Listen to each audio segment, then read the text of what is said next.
Ngayong isa-isa nang nagsusulputan ang mga kakandidato sa 2022 elections, panahon na para kilalanin ang mga pagpipilian ng mga botante. Isa sa inaasahang tatakbong senador ang kilalang TV presenter na si Raffy Tulfo. Matapos ang higit 2 dekadang career sa broadcast, nagpaalam si Tulfo sa kanyang public service program.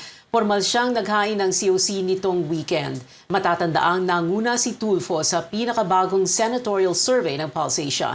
Noong Hunyo, nasa pang-apat siya sa ranking ng senatorial preferences, kasunod ni na Senator Pacquiao, Mayor Isko at Mayor Inday Sara. Pero sa kasunod na Pulse Asia survey nitong Setyembre, naungusan na ni Tulfo ang ibang tinitingnang posibleng kakandidato. At kaugnay niyan, makakapanayam natin ngayon. First time niya dito sa CNN Philippines, si senatorial aspirant Raffy Tulfo.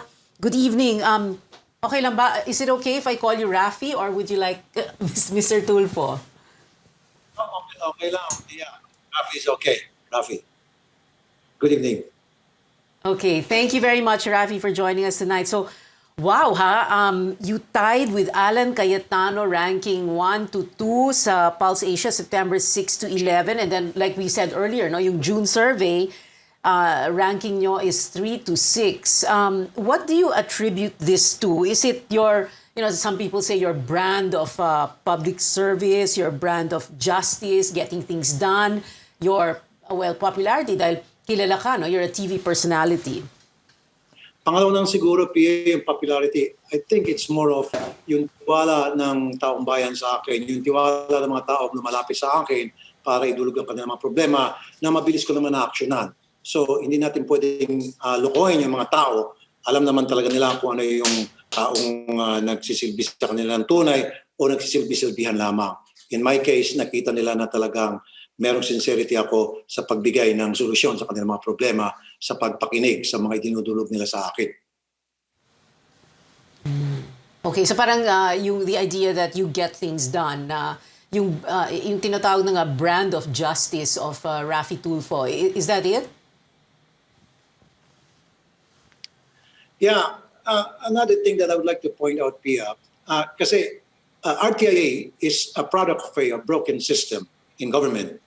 Marami kasi mga maling sistema na hindi maganda na nangyari sa gobyerno. Kaya yung mga tao, sawang-sawa na pagod na sa kalalapit sa mga gobyerno, sa mga taga-gobyerno na pinaikot-ikot lamang sila, that's why they come to me. Now, kung maayos sana ang pamamalakad ng ating mga taga-gobyerno, hindi na nila kailangan ng RTIA, hindi na nila kailangan ako.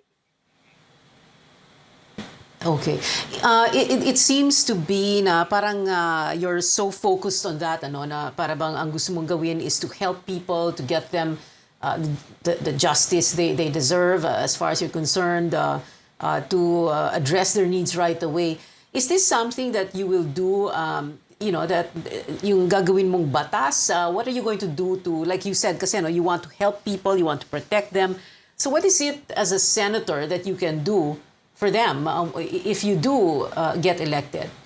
Okay, thank you, Pia, for that question. Now, ang advocacy ko ay tatlo, Pia. Ito yung araw-araw na mga problema na inkwentro ng aking action center na nakakausap ko na binibigyan solusyon, OFW, labor, and family. So, dyan talaga magiging center ng aking advocacy, ng aking legislation to make sure na darating yung time na yung RTIA ay hindi na kailangan. Kumbaga maging paso na because makapagpasa na ako before the end of my term kung papalarin ng mga komprehensibong mga legislation that would really solve all these problems na inilapit sa akin ng mga complainants ng OFW, labor, and family. Alam mo, Raffy, syempre yung candidacy mo or yung magiging candidacy mo and you're having filed the COC and you yourself as a personality, you are not without controversy. You're a very controversial guy. There are a lot of people who say good things about you. There are a lot of people who say bad things about you also. And I'm sure you know that, no? And then lately, napapansin ko, if you search your name on social media, there's a lot there about people canceling you. Alam mo na yon, di ba? Yung kina-cancel ka, yung nag-unsubscribe sa YouTube channel mo. What is that all about? Okay, well, first of all, yung pag-unsubscribe nila, yan Pia ay isang option sa YouTube na available doon sa mga tao na ayaw na mag-subscribe sa isang channel for whatever reason. So I think these people are just practicing that option or using that option. Now, nagkaroon kasi ng misinformation tungkol sa nasabi ko sa isang pronouncement ko sa aking programa. Pinag-aaway lang ako nitong mga taga-DDS na dati naman, member din ako ng DDS. Siguro hindi na nagustuhan ang tutunay talaga nilang reason kung bakit. I think it's not about ABS-CBN. I think it's about they thought me running against the president as VP ni Senator Manny Pacquiao na hindi naman totoo. At doon nag-umpisa yung galit nila, doon nag-umpisa yung pagbabash nila, doon na nag-umpisa yung pagpapakalat nila ng mga maling impormasyon. Okay. All right. I have a few questions, Raffy, before we go to a break. No, of course, pag senador ka, hindi ka naman part ng executive branch of government, and therefore you cannot really run government, and you will be able to, implement policy, for example. But of course, the biggest question today is how the next administration, how the legislature in the next administration will be handling or will want to see the health crisis handled differently.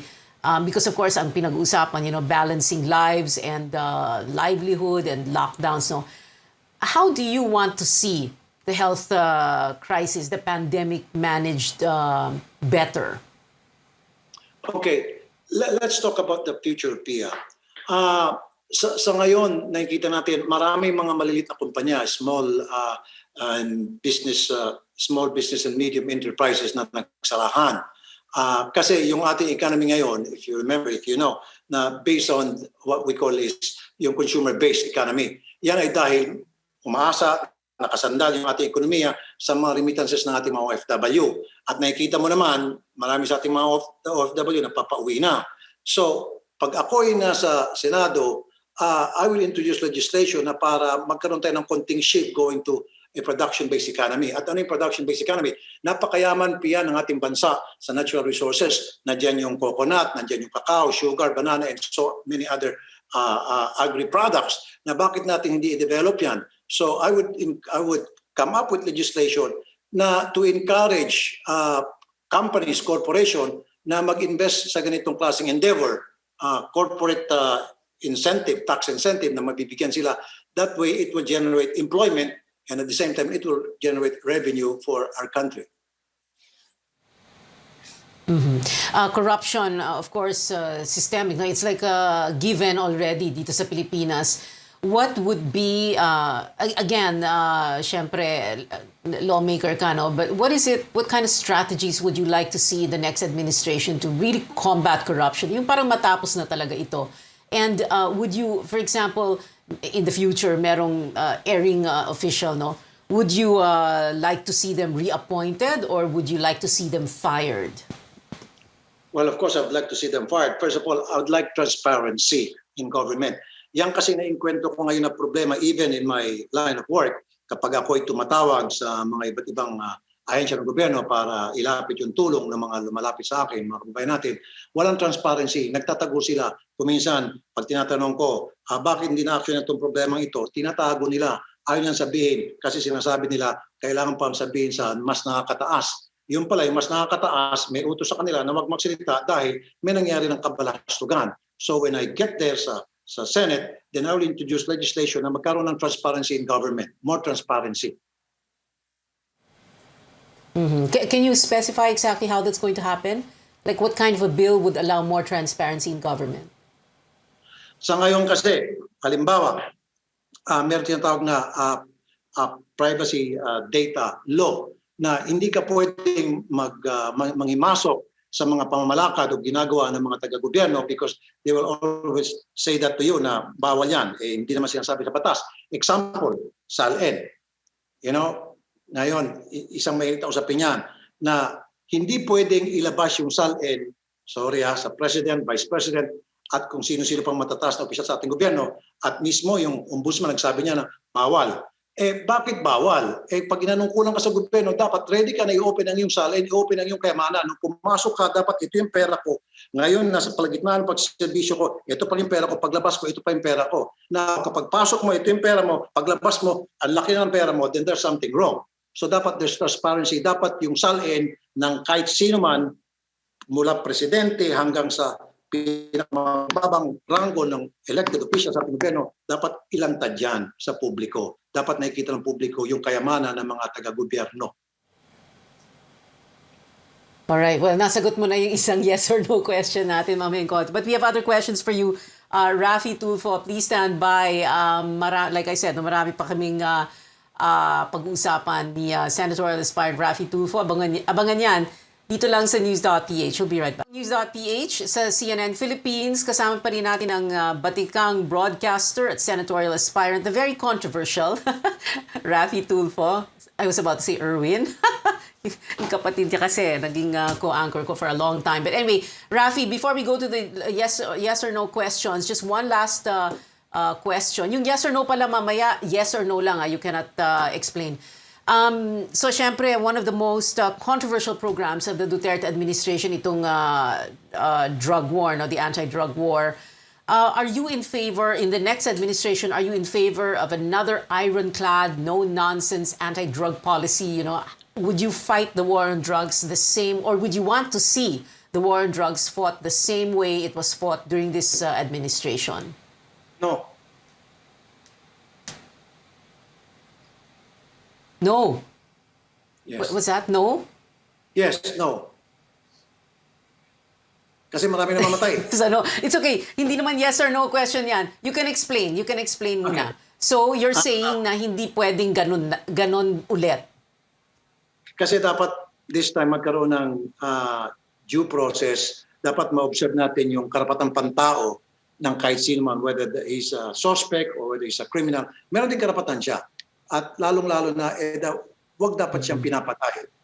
At kung meron man problema sa isang addict, meron naman tayong tinatawag na rehabilitation centers na pwede natin sila iparehab.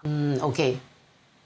Alright. So you're saying para bang we should take a medical approach also. It's a public health approach din dapat. Ganun ba? Yes.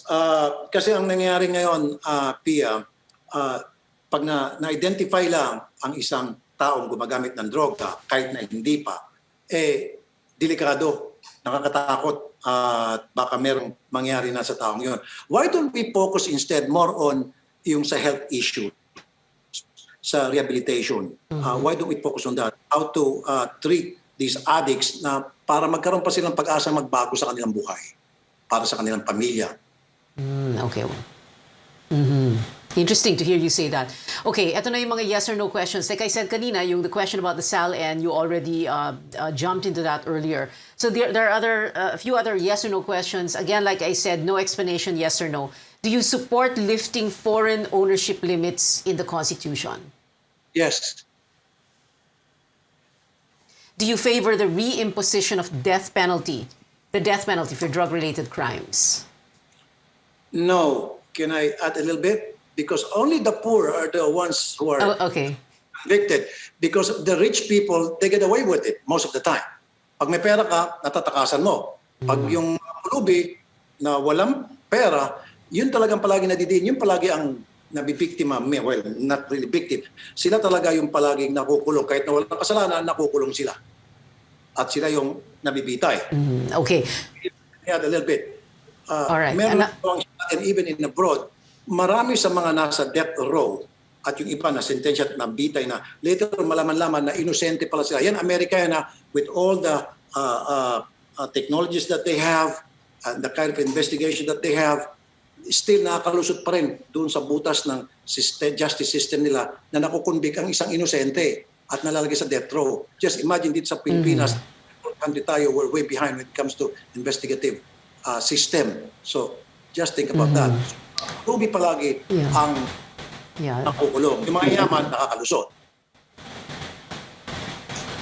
Well, yeah, that's true. No, we have a lot of yung tinatawag na wrongful convictions also. This next question, although,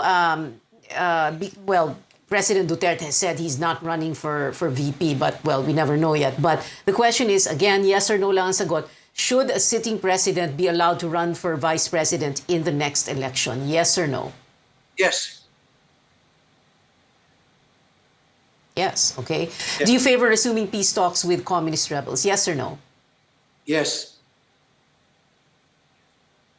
Should the country be more aggressive in protecting its maritime interests in the West Philippine Sea? Yes or no? Yes.